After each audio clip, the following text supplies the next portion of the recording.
think we're good. We're good. If you say so. Yeah, I say so. We're going to do it. We're doing it. So, all right, we're back with another episode. Head over to www.johnbartoloshow.com.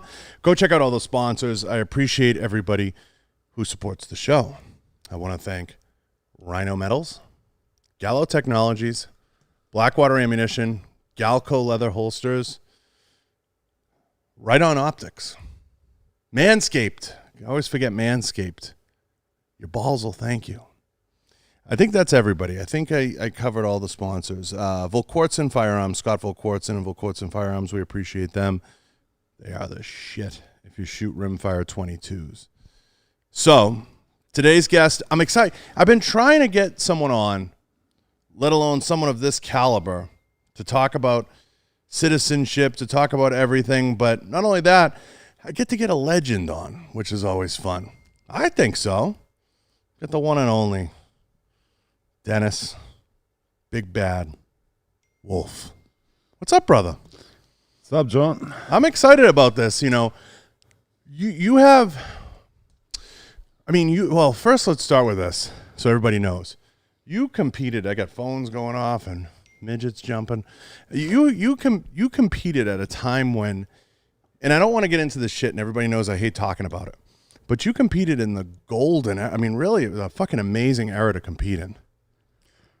I think so too. Do you ever feel like, you were on stage. It's not like that now. The guys, there's 1-2 guys up there that are killing it. But it's just amazing looking at the lineup of some of the guys you got to compete with. If you just, think back, who was competing with me, that's just unbelievable. I got to see or stand next to Günther Schlierkamp, Ronnie Coleman, all of them. Freak. Yes, yeah. And then I'm actually proud and happy that I kind of was in that time, because they were all legends already. And I just came very young to the sport and, turned pro, came to America, and your list is fucking impressive of what you've won, by the way. I appreciate it. Thanks. No, I'm serious. As it stands by itself, you have some pretty impressive shit on there. I looked it up and I was like, I didn't even realize you got an Arnold Classic in there. Yes, sir. That puts you in some pretty interesting company. God, that is my favorite era of all time, and I never geek out over bodybuilding. Everybody knows this. I could, I've had everybody in here. I could care less. I think it's great. I think it's an awesome sport, but I'm old and broken down now, so, I get to, but that era was really special. It really was. It really was, yes. I agree with you. Really special. And you guys just seemed like you were all genuinely having fun at that time. Look, we always had fun, but it didn't look like we had fun. Everybody is straight, focusing on his goals.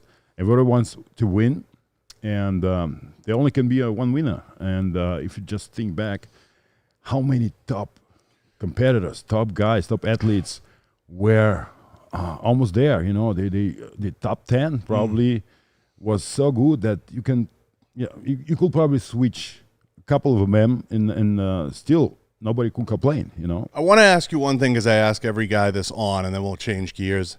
I've asked every bodybuilder I've had on the show, or fitness guy, in that era, who was probably the best not to get an Arnold or Olympia? Who was probably the one that just fucking missed it, but probably deserved it in your mind? Good. Kevin Levrone was before me. Yeah. He didn't win Olympia, but he won Arnold Classic. Mm-hmm. But he was just unbelievably good. He was just insane. Everything, structure, condition, and his presentation on stage. That was the most impressive thing I ever saw from bodybuilder. Yeah. You remember that? Yeah, he was just, the thing about him is he seemed like he was another one. He was genuine. He seemed like he was having a good time with everybody. He seemed like, I've never personally met Kev. He made the comeback when I was kind of around the sport, and I was 2 years ago. Yeah, a couple years back, and he seemed like in his prime though, the kind of guy that if he was eating, he wasn't eating alone. Yeah. And that's cool. That to Really, me, really. Even if you like some fans talking about Kevin and his completely different stages of his condition and how he looked in off season and pre-contest or on the show or on stage. This is like insane. He was weighing like under 200 pounds in the off season, and then 6 months later he came just on stage. responded so well. It was like 270. Insanity, really. Probably healthier in some ways. But yeah, I mean, Kevin definitely is one that comes to mind, even though he did snag an Arnold. But I always like asking that question because you're hanging around with the guys and you know who was probably right there, but maybe never kidnapped one of them championships or one of the big shows. But back then the difference is, and I try to explain this to people, is back then there was a lot of shows that were big. Yes. You had Night of Champions, you had the Grand Prix, you had it wasn't just like it is now where there's really 2 shows and that's it. Back then you had more. Yeah, we had a lot of shows, and even before my time there were less shows, but the athletes were kind of forced to compete because there were no chance to make a lot of money, and the sponsorships were not that big. But then at my time, the sponsorships went up. Yeah, you guys made some money. Yeah, that was the best time with the contracts. Now it's completely different time too. Nobody signs bodybuilders for that amount of money. Isn't it better now, though, in some ways, because you're forced now to be an entrepreneur a little bit more? In some ways, I think that's a good thing, Dennis. I think if you are a bodybuilder, or back in the days, you need to have everything around you as comfortable as possible, and it is getting paid and doing what you love to do. Competing, just straight up. Competing, like training, eating, sleeping, and competing. That was it. Now you have to make more social media content just to get some followers, some attention, and but you've done well on social media, so the question's interesting for you. Do you think that's lame, or that sucks?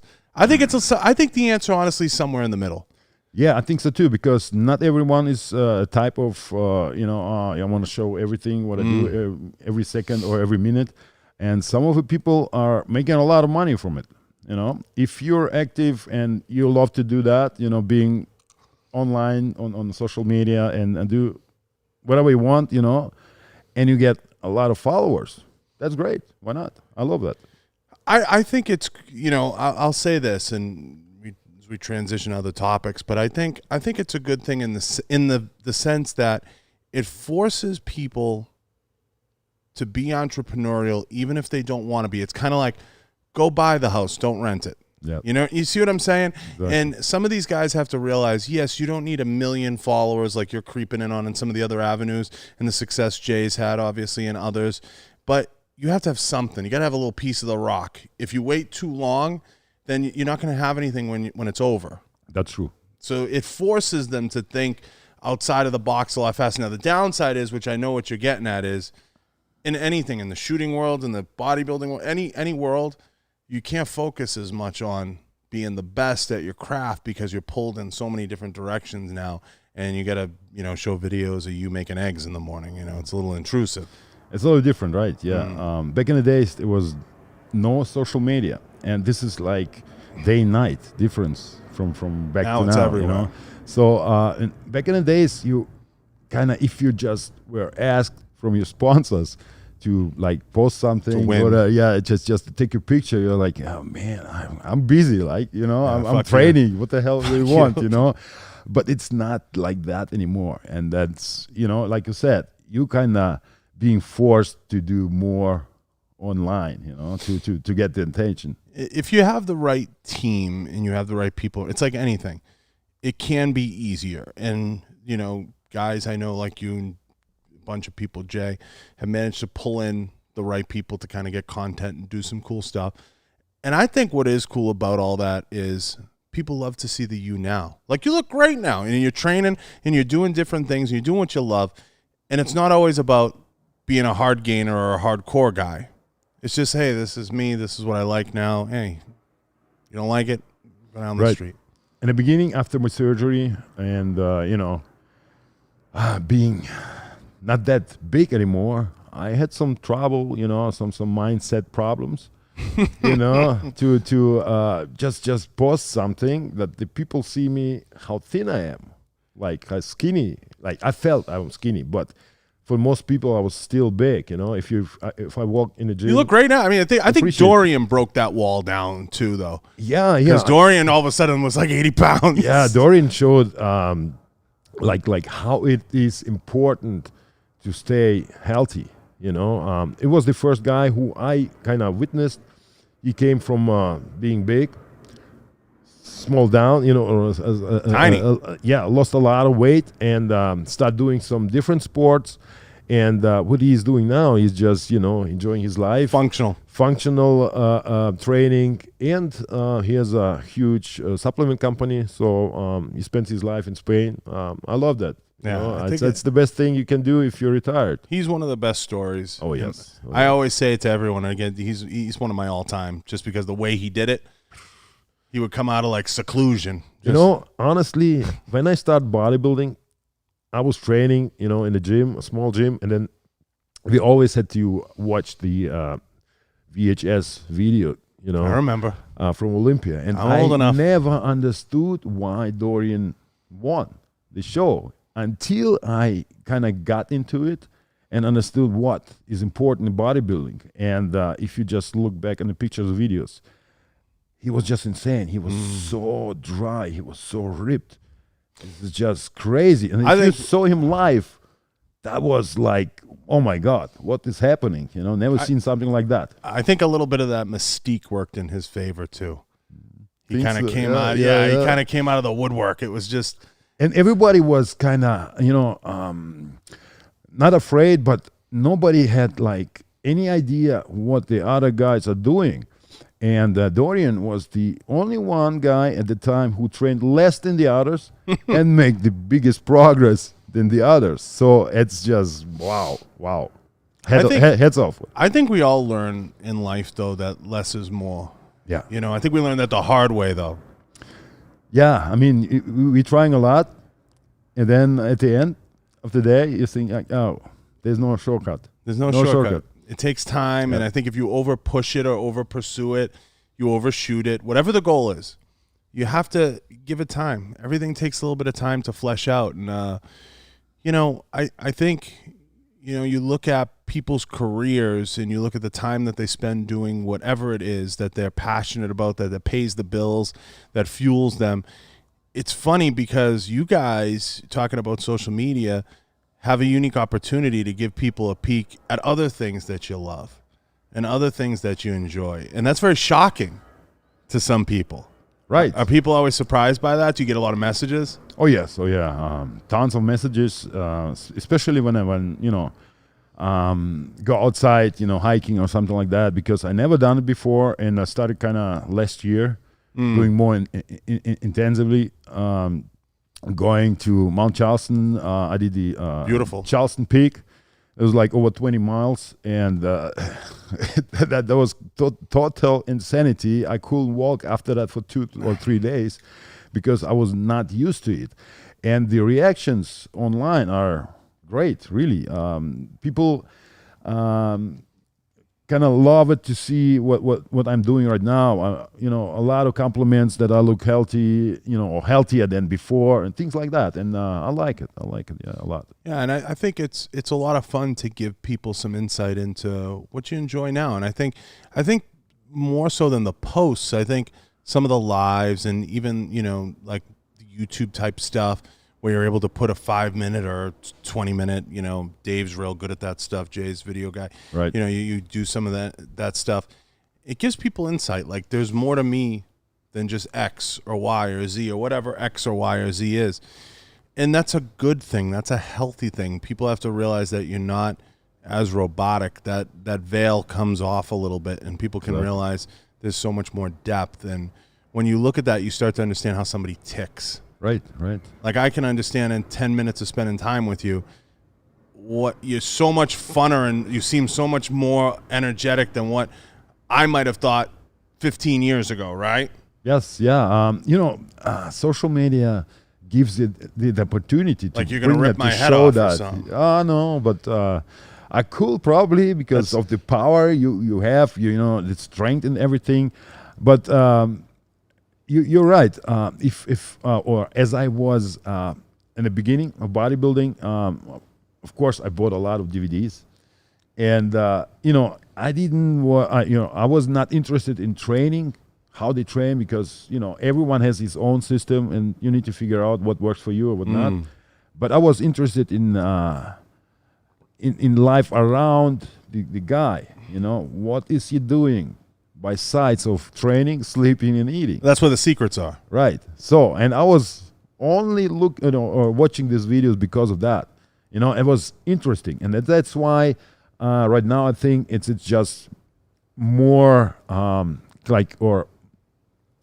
it's straight in your face. You don't need to buy any DVD or something. You just go online, social media, and you see that. And this is pretty cool. Yeah, it is. There's definitely a plus coming out of that. I think there's a lot of shitheads, Yes. like every sport. Yeah. You see that in everything. That's life, man. Shooting sports, People. everything. There's a lot of shitheads on there, and there's a lot of people on there. I think the biggest thing that gets on a lot of people's nerves is, people that comment from afar or don't really, or have large followings but don't really. It's not really justified, and that's part of the good and the bad that always comes with social media. Your generation, which I like to say is my generation too. Even though you guys are got a couple years on me, but I grew up coming up watching a lot of you guys and how you handled your business.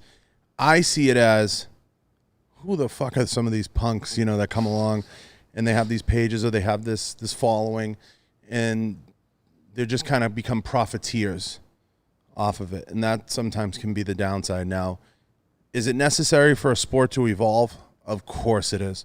There's always going to be a news channel, right, Dennis? There's always going to be this. Yeah. There's always going to be that. But I think shows in general, and I had this conversation with a couple other guys in here, in the shooting world too, shows are struggling right now. Shows are tough. You have the Arnold, you got Olympia, you got SHOT Show, you got NRA Show. Shows are hard right now to pull together because everybody's going digital and everything's going digital. That's true. And also with the COVID situation right now, it's a good opportunity to bring it on the TV or on a home stream. All the shows. That's what's gonna happen to Olympia as well. It has been moved to Orlando, Florida, and we gonna watch it pay-per-view, online. So that's the only thing I don't like about it because it moved. But it's better that the Olympia is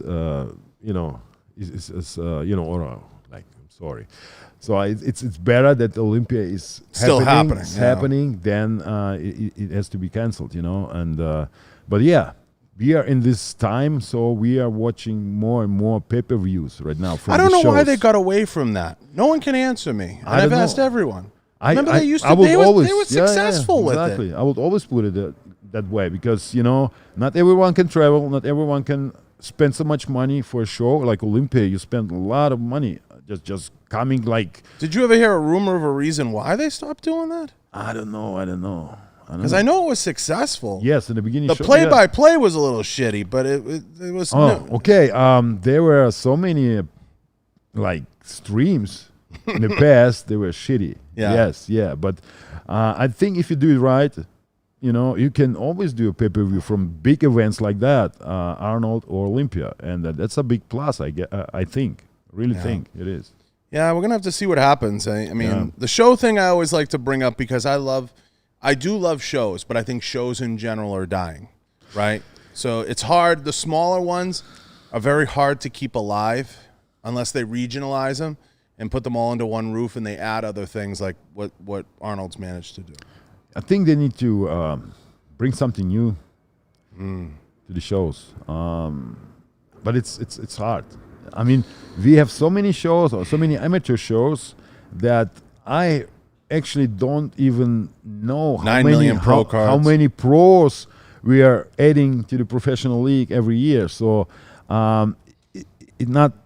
it used to be like that. You know, I used to know every professional bodybuilder or fitness athlete, whatever. Well, but now I had no idea who is who and who is. If you're like everybody else in the game, you're about to break out your popcorn because The Rock's about to shake it all up and make it weird, right? It would have happened this year, but it's probably going to kick over the next couple of years because he's about to make it interesting, especially if he brings in big corporate sponsors. Yeah, that's the big thing, you know. It should happen this year, but damn.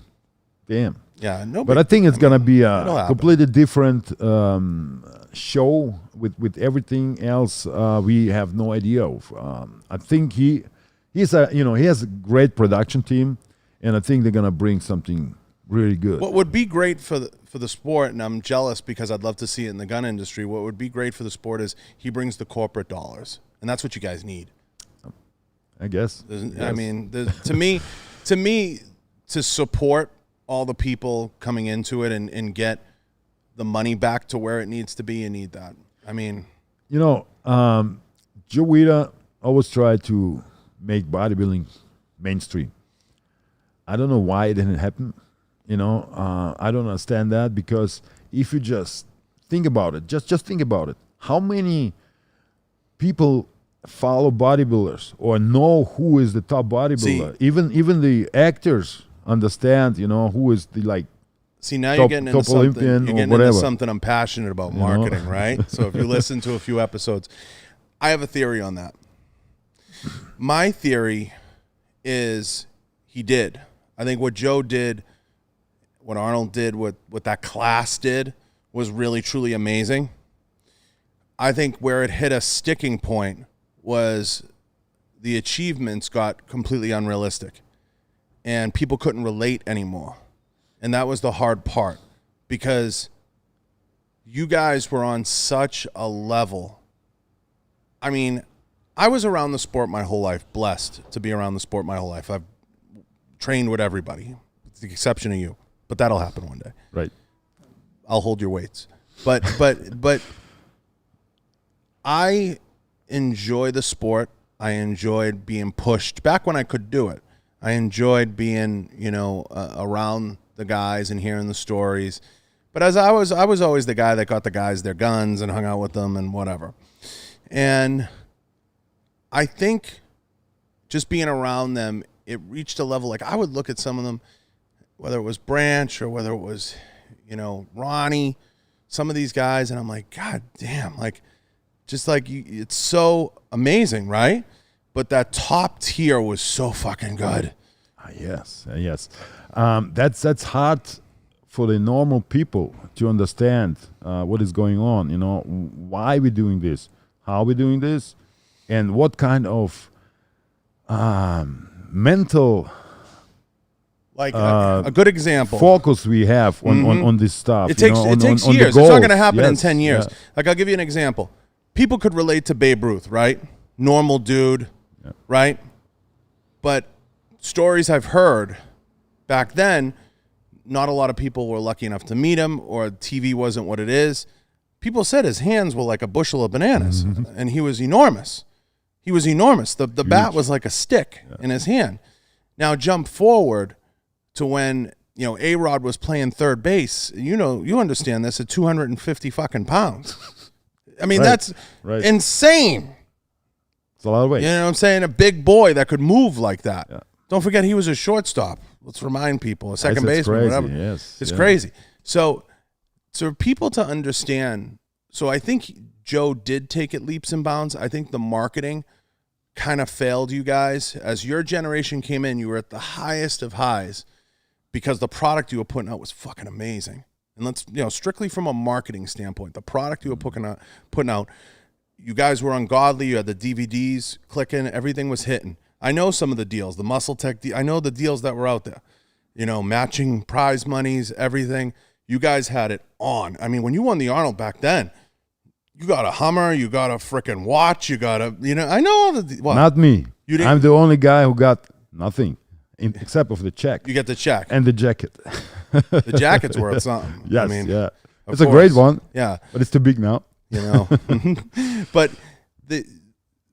you were at that highest of highs from a marketing standpoint, and I think where it kind of the reason they pushed to bring in some of the bikini and other stuff is that kind of flattened the curve a little bit and made it a little bit more. It hyped a little bit, you know.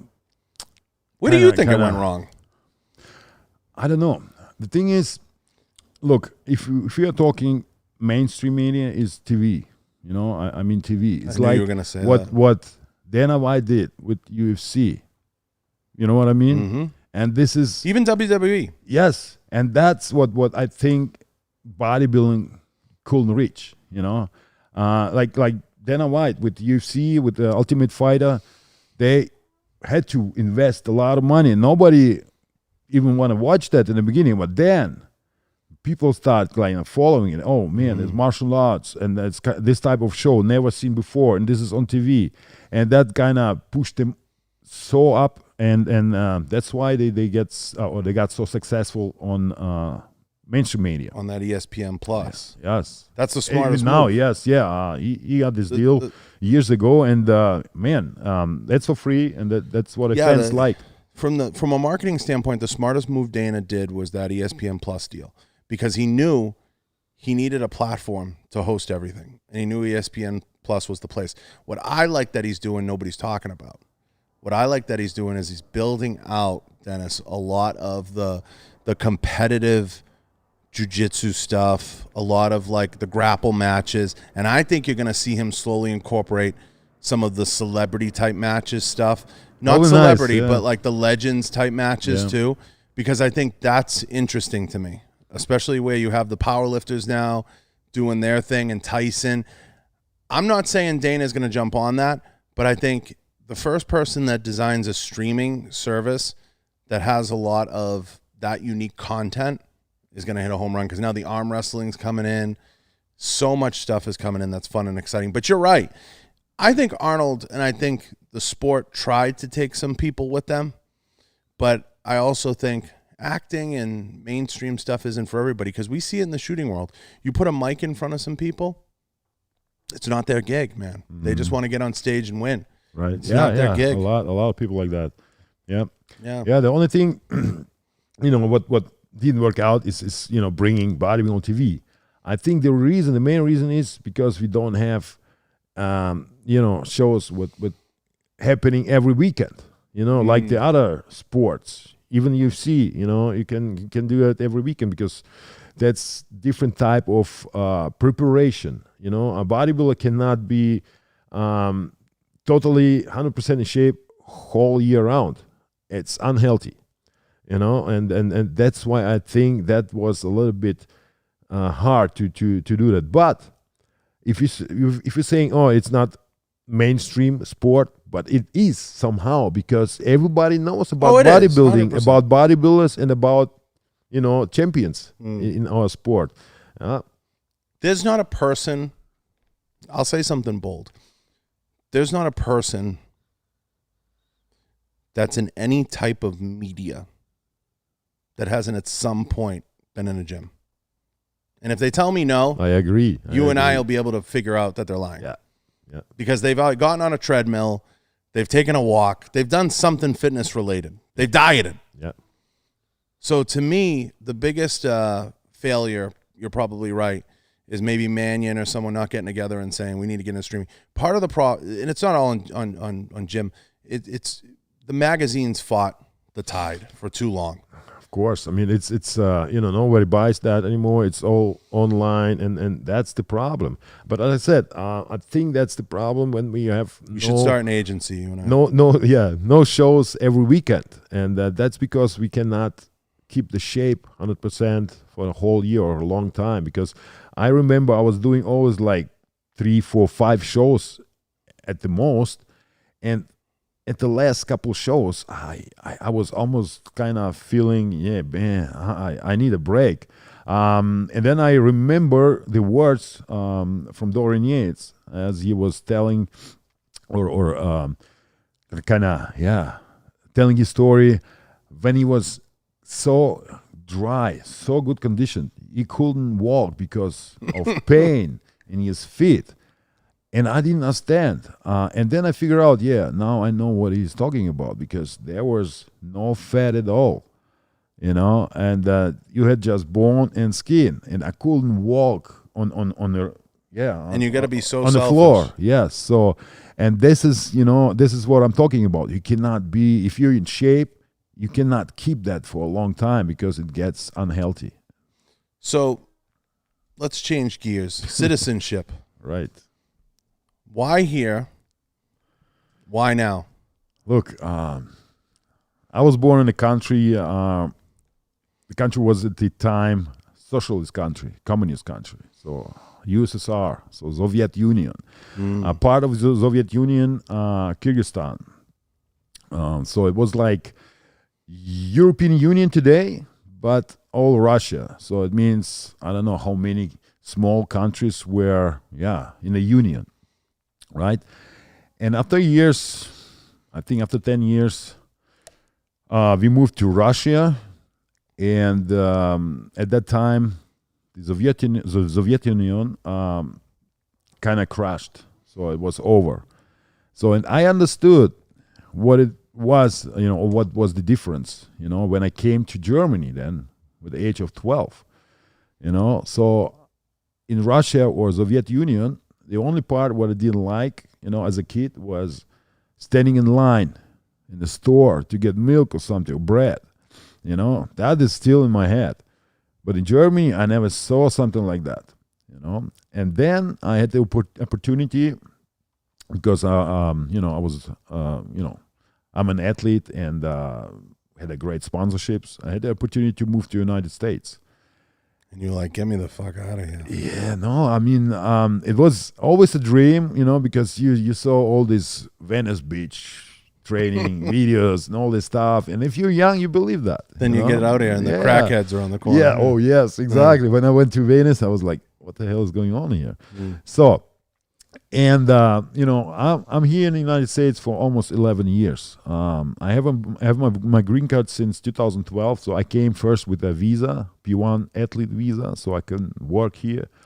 So and after so many years, I kind of got more involved in the politics. I got to understand what Constitution stands for and why it made so many years ago, because American rights, it's all in it, it's all separated, and you have kind of this signed slip, which gives you the right to the right to fulfill your First, Second Amendment, things like this. And this is impossible in other countries, And I like, of course, the American way of life. So anything what I do here, it's also connected. I couldn't do it because I couldn't do it here without these laws and these opportunities to own a gun or things like this. Say what you want. Yes, say what you want. And of course, this year is kind of crazy. You cannot say what you want, so that's pisses me a little bit off. But that's the main reason why I became American, because here you still have some rights, and you can fight for your rights because you have the opportunity, or you have the right to protect yourself and your amendments, first, second, and all the stuff, That's why I really appreciate here in America, and I love to be here. I want to ask you, what is it about some of the younger generation coming up now, not just in politics, but you see it in the universities, that they don't understand about communism and socialism? I think they got they been taught in school not to love America as it used to be. It's a school system all around the world. Believe me, it's all around the world. They teach you not to like your country, not being a patriot, and I hate it, because if you love your country, you are a patriot.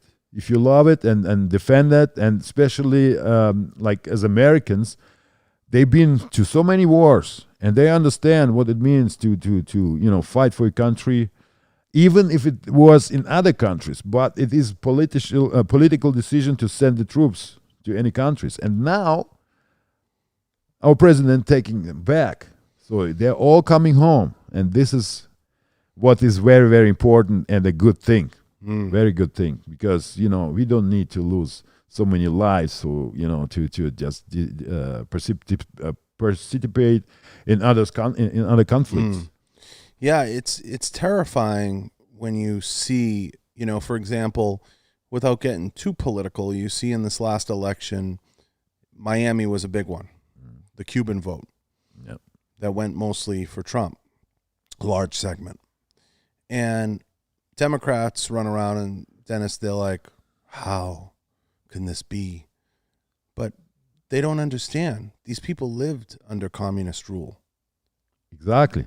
That, nobody would understand if you had no experience in anything like that, Communist, socialist countries are completely different. You have no rights. You have no right to own your own business, small business, whatever. That was in Soviet Union.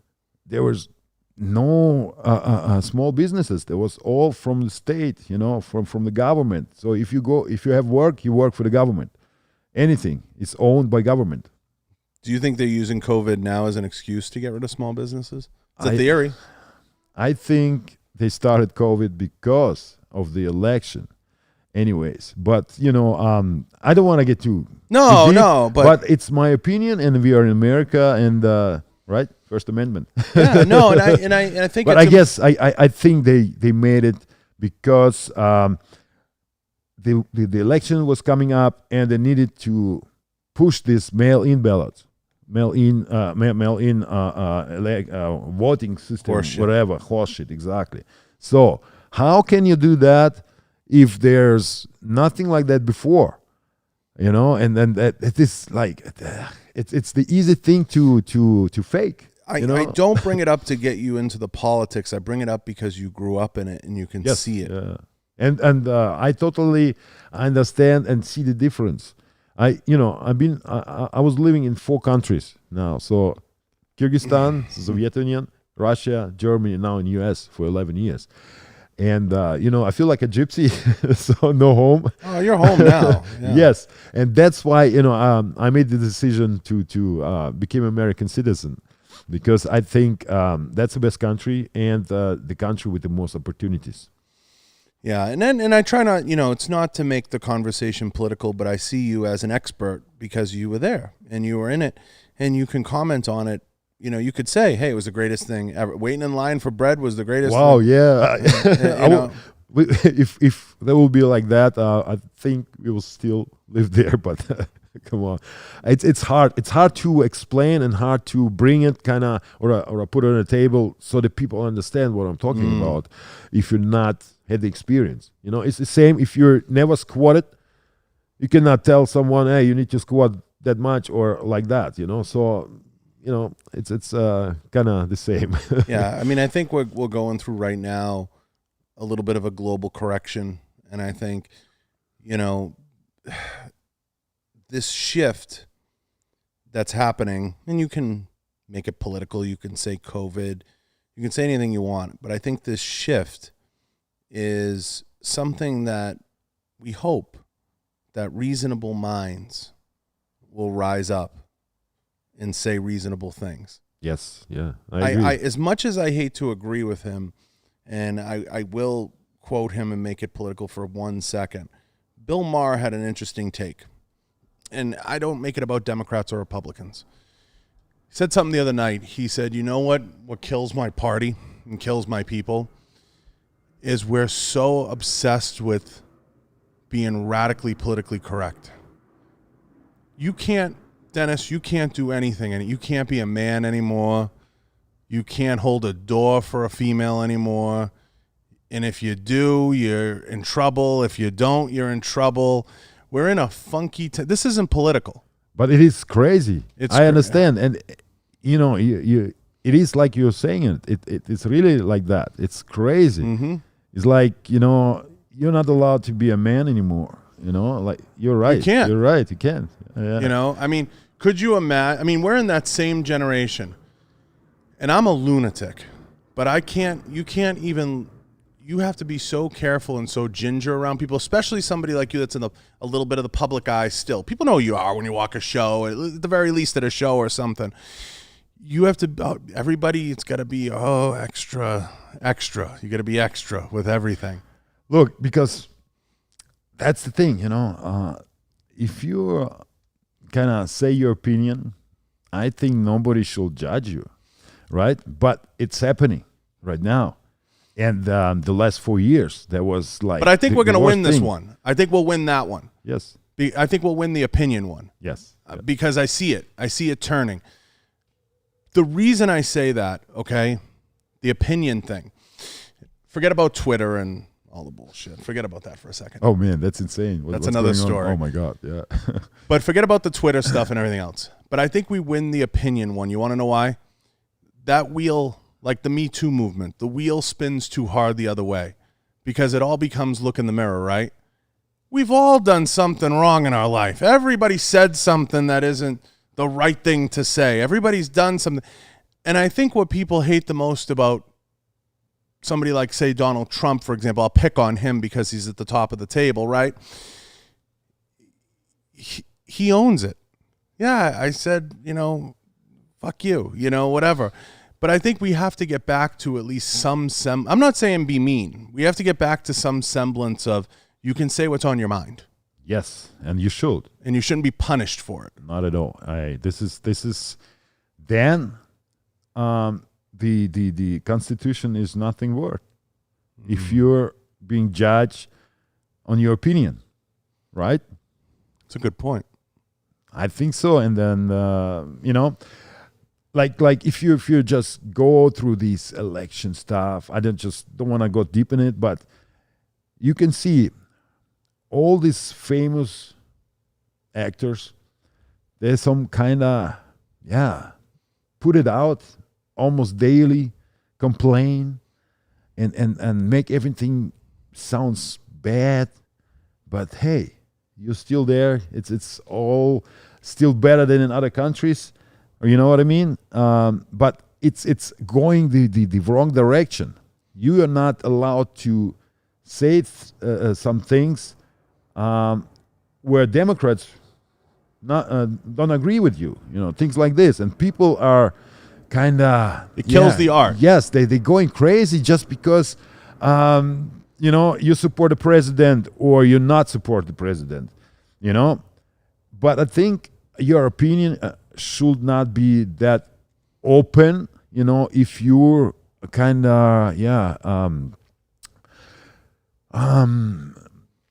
if you have a lot of followers, like millions over millions, you kind of you're not forcing them, but you're showing them. You're using the platform. Yes, yeah. You're using this platform to I call it introduce this. This is good. And everything what's happening, it's bad. Look at the news. That's insane. They're all kind of going crazy. I look at it as the way I classify it without it. It's a non-political thing. It's a sociological thing.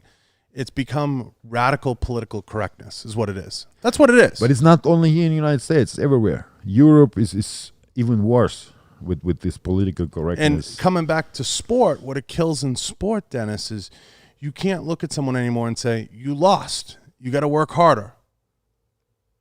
Look, we have even like in the schools, if you have like a race in the sports, whatever, all the second, third place finisher getting prizes. So what the hell is that? Last place. Yeah, last place. If you're a winner, you're a winner. If you lost, you're lost. So, suck it up. Suck it up. Right? So, but it's just insane world right now. It's like trying to, give you some prizes for your loss. How do you think this kid wanna or will grow up? So what do you want to expect from him? If he is like 10 years older or 20 years older, it's just, it's miserable. The biggest lesson lost, I think, is you lose the grace of defeat. Yes. If you lost, then okay, I lost because of that, maybe because of that. So, and then you kind of do something to improve, to get better, and that's strengthen your character, and that's is very important in a young life. If you start, doing like things like this, and you're growing up, and if you have a strong character, building much stronger and stronger, that's I think that's going to be a very successful person. Iron sharpens iron. Yeah. Yeah. I mean, yeah, it's great, getting a chat about this with you, because the insight, those setbacks that you go through, like you said, living like a gypsy, traveling, going through the things that you went through, it's what made you who you are. Yeah. And I feel like that's something that gets lost. Yes, we all kind of involve, right? So like we said before, if you lose, you know what to do, or maybe not, but you will figure it out what to do to get better, or to not to lose next time, And that's kind of going away. And like in the school, it's just unbelievable. It's Scary. Scary, yes. And like in the beginning, like a couple of years ago, when I was like watching what's happening, and some things are changing, but now it's so hard. It's kind of, hey, sometimes I ask myself, I'm still thinking normal, or kind of getting crazy, Look at the people, like everybody's kind of running with a mask, even by himself in the car, there's no common sense. You know what I mean? No, I know exactly what you're saying. It's like there's nobody 6 feet near you, there's nobody 10 feet near you, and you're still wearing the damn mask. It's, I mean, I feel as if everybody could use a class taught by someone who's lived through the experiences that you have. Maybe some of these, like Jorge Masvidal, George Masvidal was another one. He did a great speech where he talked about living in communism. I heard it. Yes, yeah. His parents, they were living in Cuba, and they understand what's going on. But the most people don't, because they had no experience with worst thing like or bad things like this. Communism is not fun. It's theoretically it's the best system Utopia. You can have, right? But practically it doesn't work. It doesn't work. You look, it's when I was a kid, it's been told that socialism or communism is that when all people own the same, like, not more, not less. So everybody has the same amount of money, wherever, It's horseshit.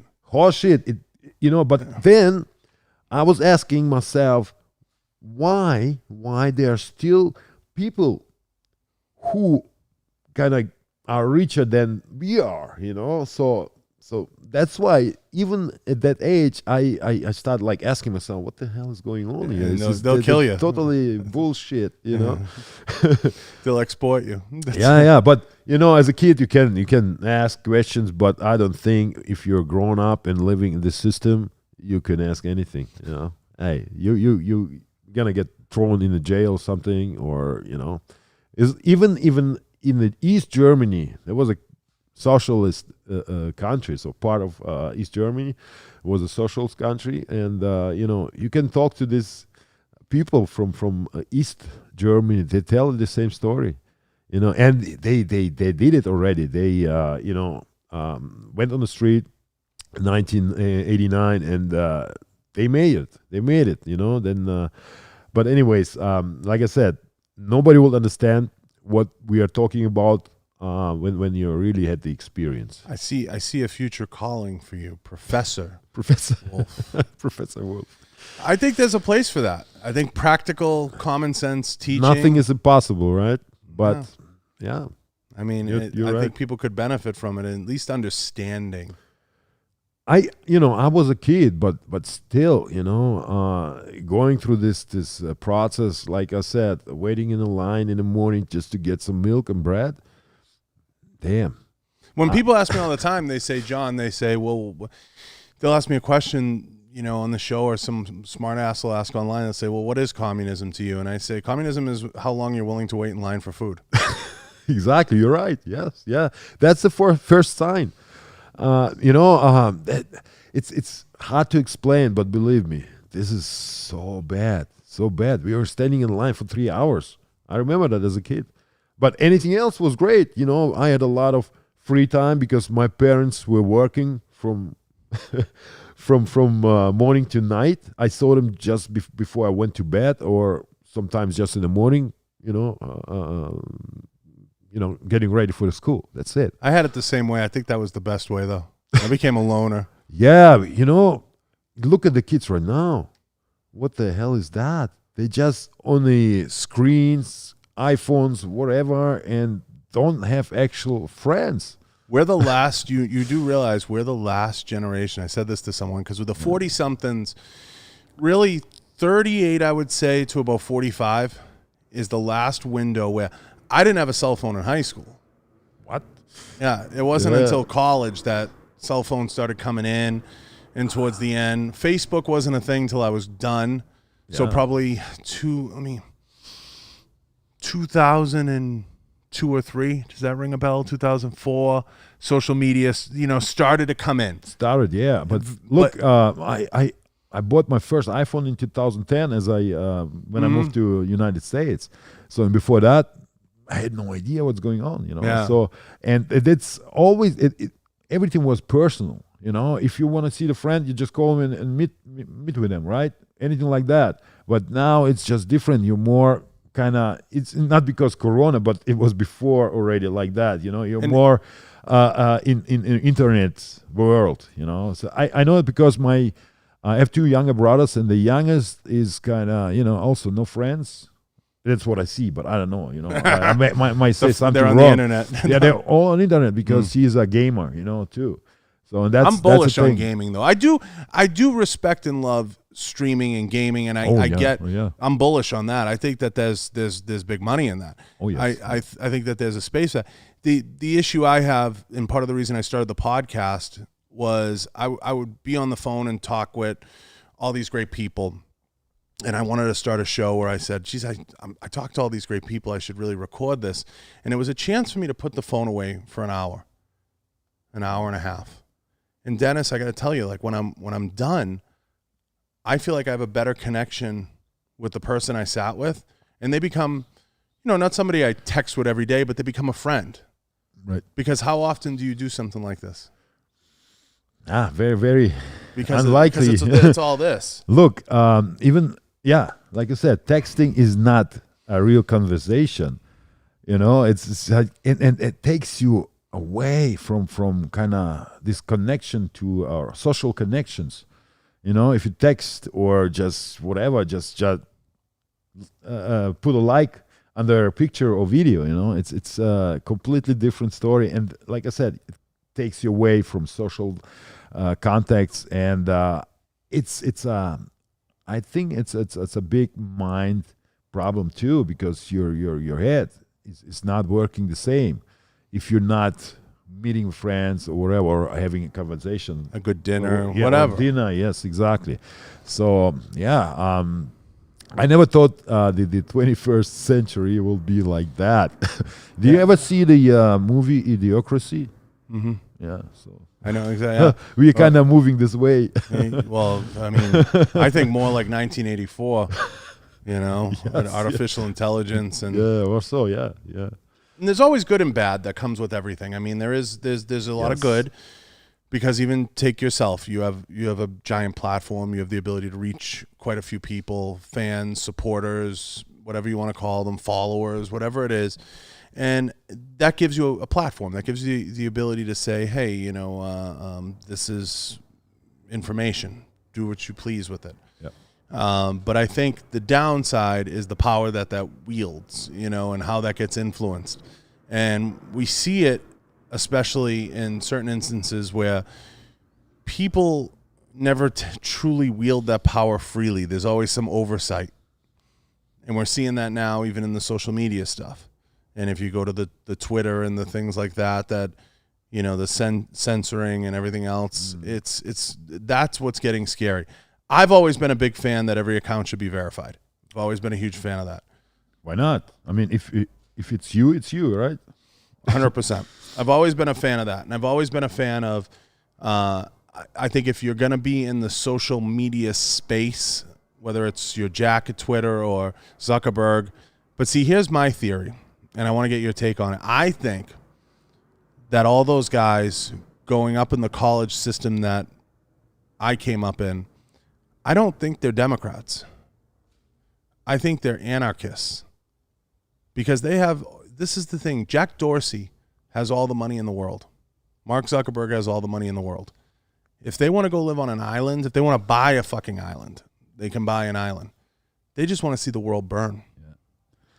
Look, if you're a Democrat, you're all about liberty and freedom, And you push for equality. Yes, but it doesn't sound like that for many years already. And I think behind the Democratic Party right now is the left party, the anarchist party, Antifa, all this groups, cells, cliques, whatever, and this is the cancer to they know everything it now.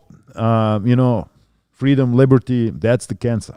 And they know it now because some of the moderates, recently, especially on calls, and you can see it even in some of the blue collar people that came up in a traditional Democratic Party. I grew up in Massachusetts and Boston, so I was used to the Kennedy Democrat.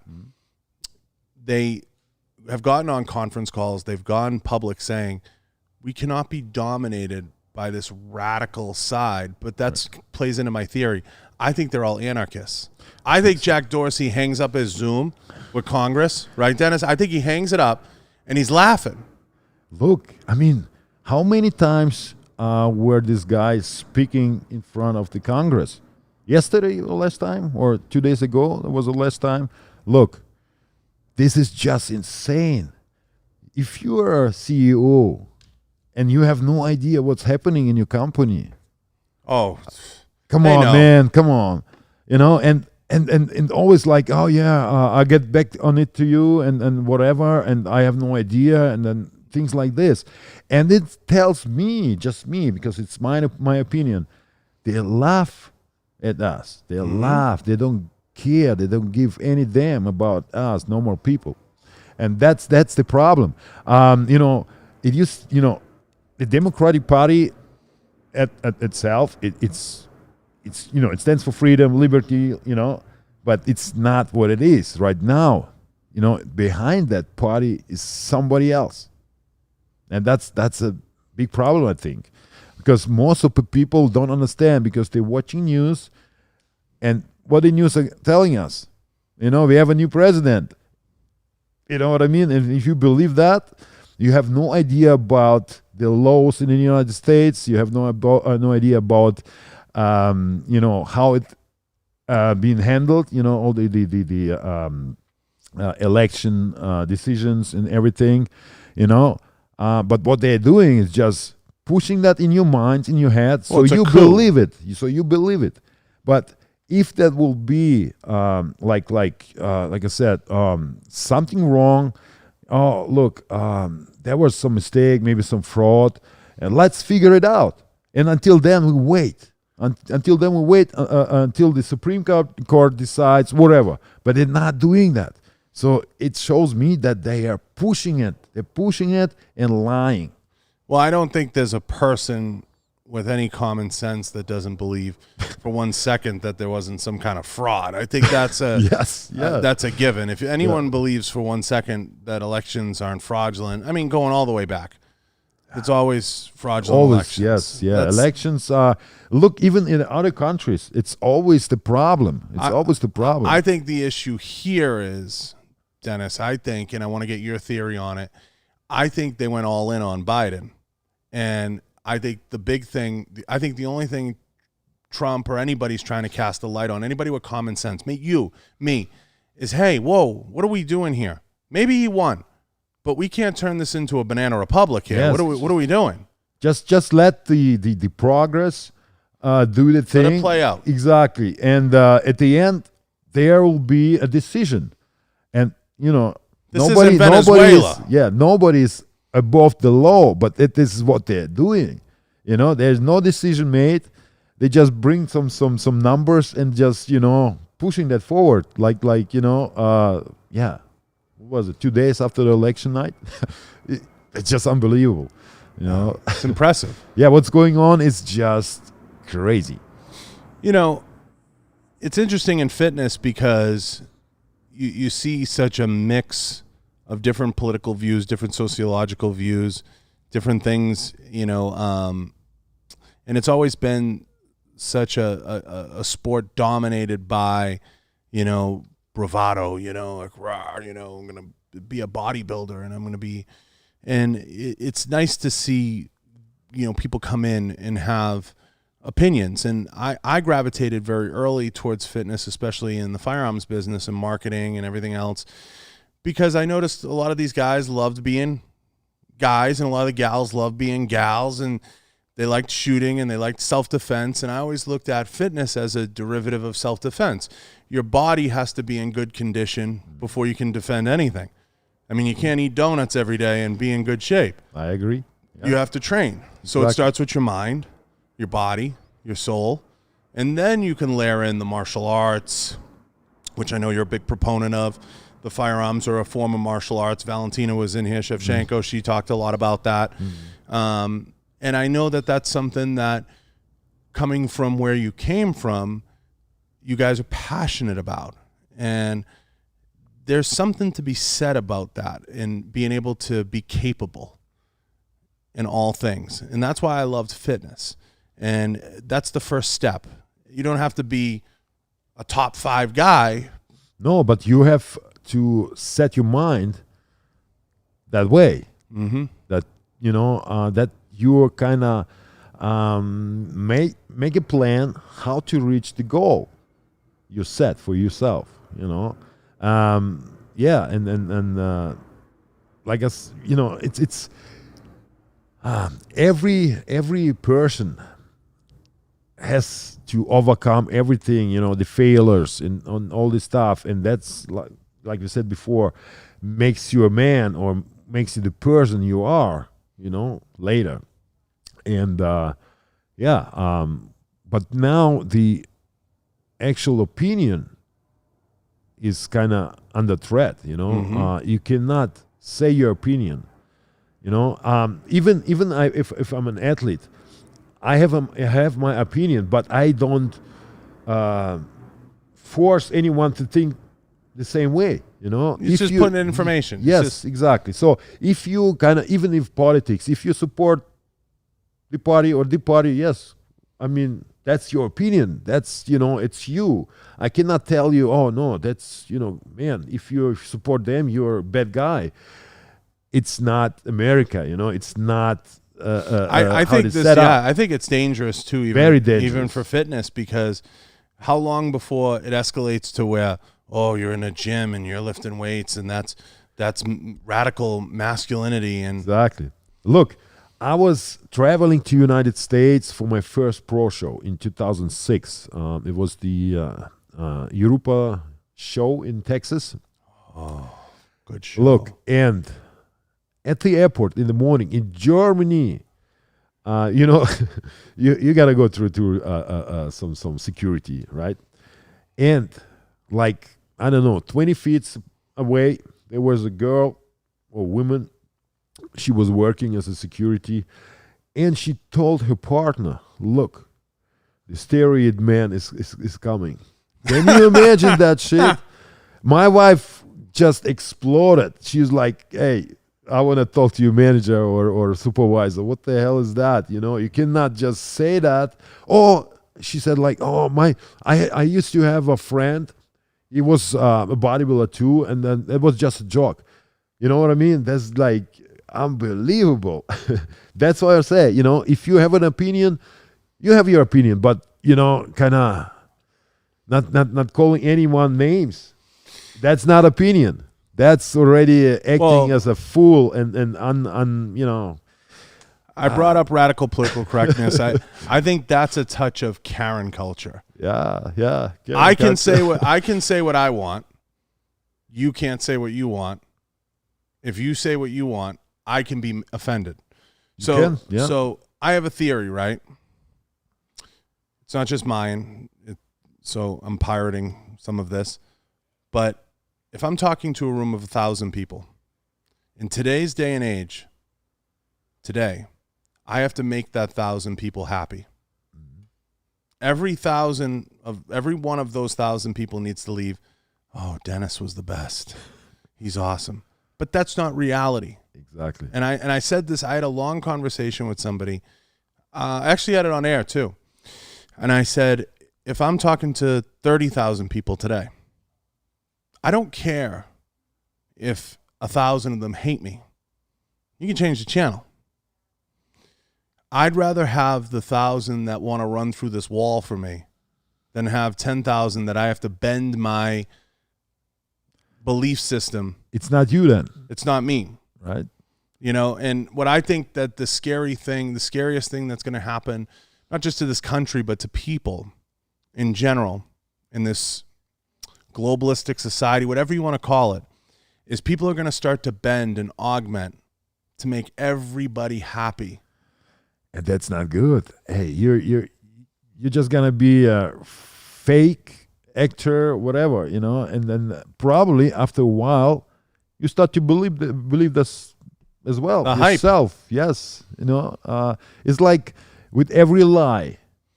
If the lie has been told 1,000 times, you start to believe it, even yourself. Mm-hmm. You know. So the mind is weird. So we people are, you know, very complex product, right? So we are kind of computer robot. It's all together, you know, with the tissue and all the stuff. It's very, very amazing what we are and how we think. But this, you know, this kind of mindset and lying and trying to fit somewhere, you know, just people like me, you know, this is wrong, very wrong, and totally bad for yourself too. Yeah, it's not realistic. No, it's not. It makes it into fiction. Yeah, you know, and that's what makes it scary. Like you said, when you start to believe your own hype. Listen, I don't have to tell you. You lost it, I guess. No. You see everybody on the way up, same people on the way down. Yeah. Always. So you learn the hard way in everything you do, whether it's fitness, whether it's being an executive, whether it's being running a company, whether it's any business you're in. You see the same people on the way up that you see on the way down. So you got to be real. Yeah. You got to be true to who you are. And you have to be as true to the person that you want to be. And if that offends 5 people, 10 people, so be it. That's their problem because they're not handling that well. You know, probably they like, you know, different generation. They grew up different. They been teach different in the school maybe, you know. So if you get offended from anything, I mean, what kind of sense does your life have then, you know? I mean, if anyone said, oh, you're ugly, you're like, I don't know, whatever, and you're always offended and cry at nights, what the hell is that, you know?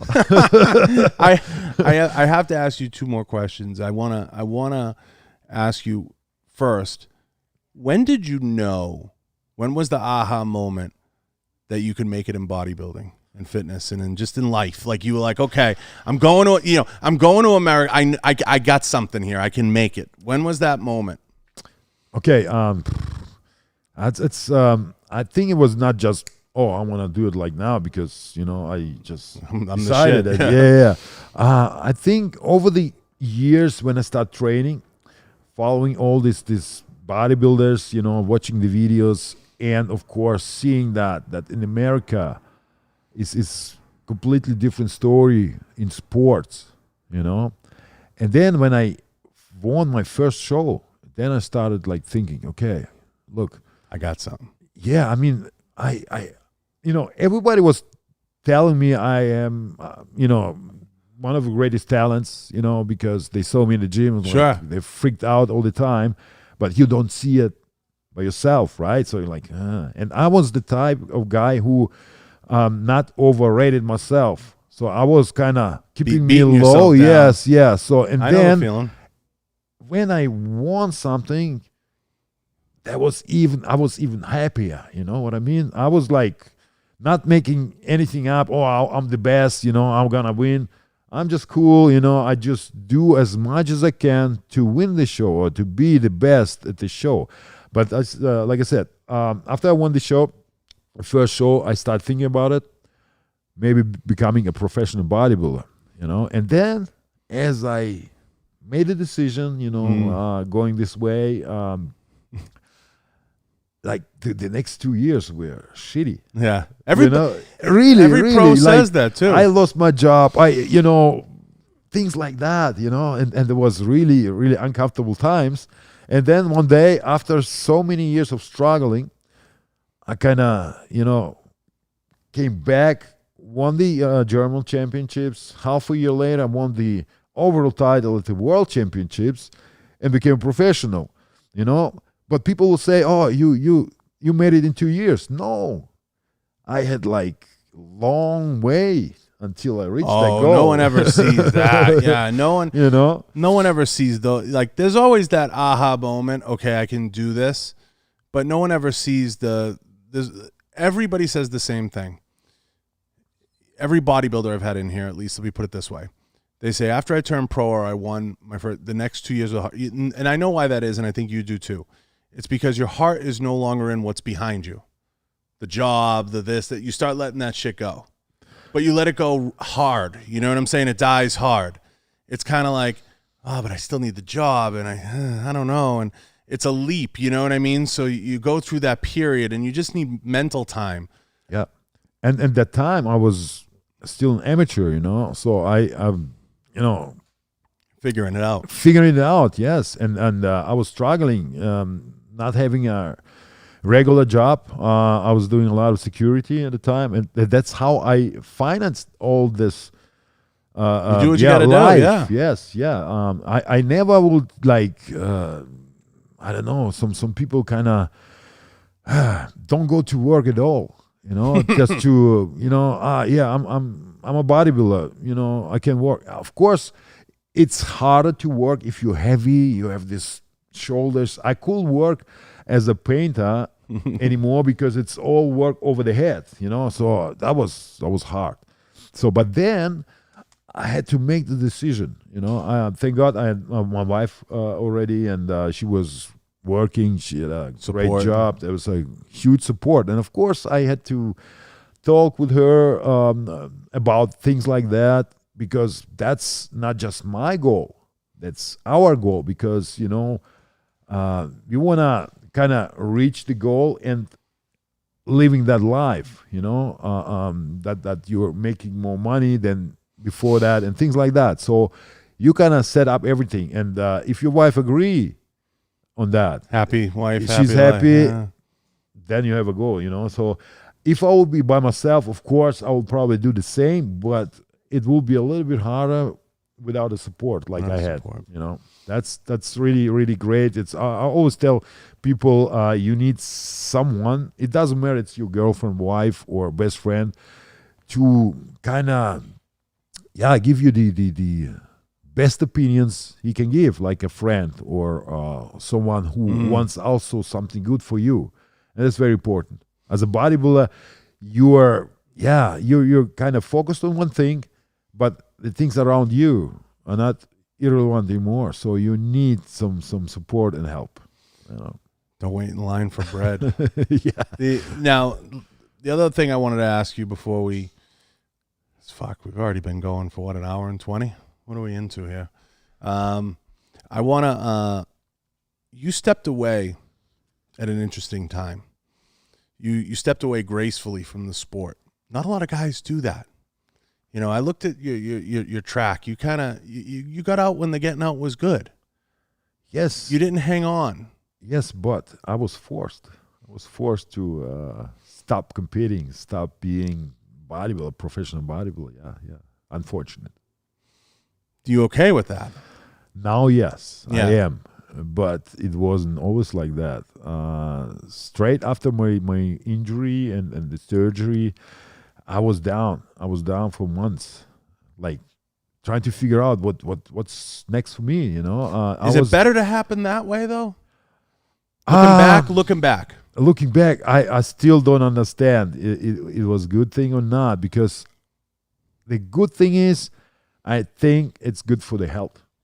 Health-wise, it was great. But other thing, I probably still will compete. So, and that way, I don't know that will be good or not. I mean, if I see all the guys who even older as me and they're still competing, I kind of like, oh man, he's doing it. Yeah, but you don't want to do that. Yeah. But after 40, it's the body is changed completely. So if you're like in your prime, like I was, and pushing forward all the time, nothing changed for you. Only maybe a couple injuries, small injuries, or you're getting a little bit tired, or your condition is not coming like it was 5 or 10 years ago. But being forced through a injury, that's more a headache. Your mental really. I was not freaking out, but there was a mental damage. Yeah, and then after my comeback, 2018, so 2 years after my surgery and injury and surgery, I understood. Okay, I looked at that as more. It's not you anymore. You're not the same, and you need to move forward. And then I start this different lifestyle.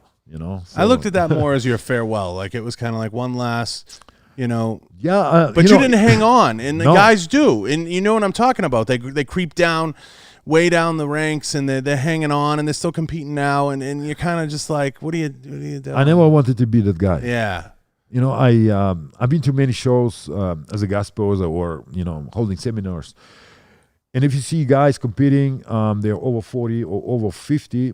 I mean, it's great. I respect, huge respect, right? But for myself, never wanted to end up like that, because if you're at your prime, you're the best. You're kind of fighting for the title all the time, or you're kind of But training you for the reached title. a rare level too. Yes, I guess so. Thanks, but you are not. There's not a lot of you're Arnold not- winners out yeah, there. There's not a right. Yeah, I mean, But at that condition and my size, in 2018, I understood. I'm not the same anymore. And if I hang on that, it's not getting better. you ruined the legacy. Yes. So I had to let it go a little bit. But I'm thankful that I'm still a sponsored athlete. I have a German company who's like behind me, Genetic Nutrition, or Gigas Nutrition. So I'm glad and really thankful and happy. So there's always a life after professional sports, or but you need to figure out what is the best way for yourself. What do you like? You need a podcast. Yeah, probably. Even my daughter told me, "Hey, you need to do something." You need a like podcast. that. Yeah. Hey, we rigged up. What was it? We were at Stan Efferding's. We rigged up his. We'll come rig up yours. Cool. Yeah, anytime you want. Awesome. Good to Absolutely. know. Appreciate it. So shout out any sponsors. Let everybody know where they can find you, and we'll put the links down below too. So thank you. Yeah, yell out all the nutrition companies. Yes, Genetic Nutrition. Where can we get it? Yeah. Is it Europa? Bodybuilding.com? Where else is it available? It's on gigasnutrition.com. It's a German company. They send worldwide. All right. So if you're an American, you can also order there. I want the German shit. That's the good shit. You know what's up, Yeah. right? I mean, that's the thing.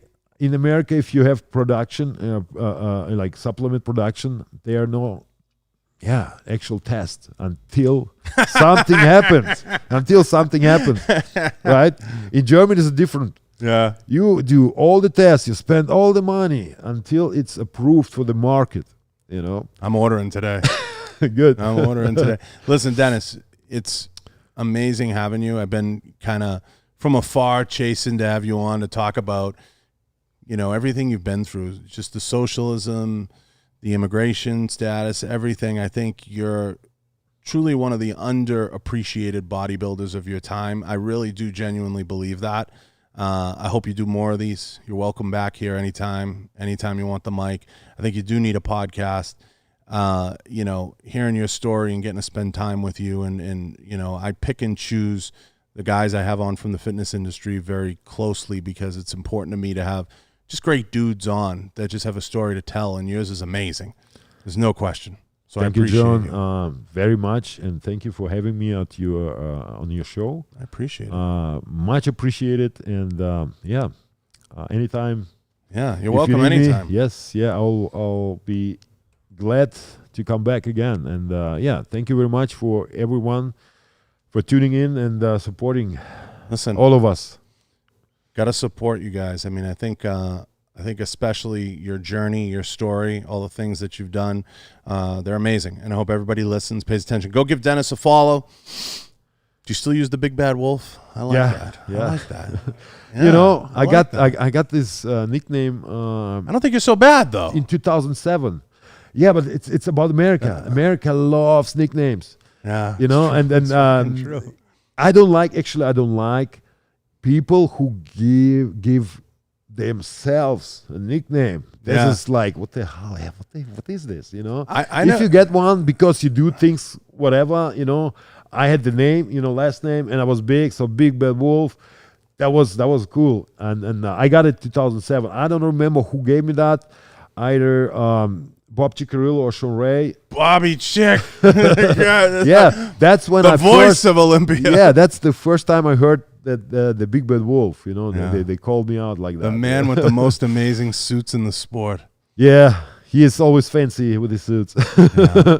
Well, listen, I loved having you. Thank you so much. That was a lot of fun, and I really appreciate it. And you're welcome back anytime, and hopefully we'll get you a podcast started. Go check out all the sponsors. Head over to www.johnbartoloshow.com. All the sponsors are listed there.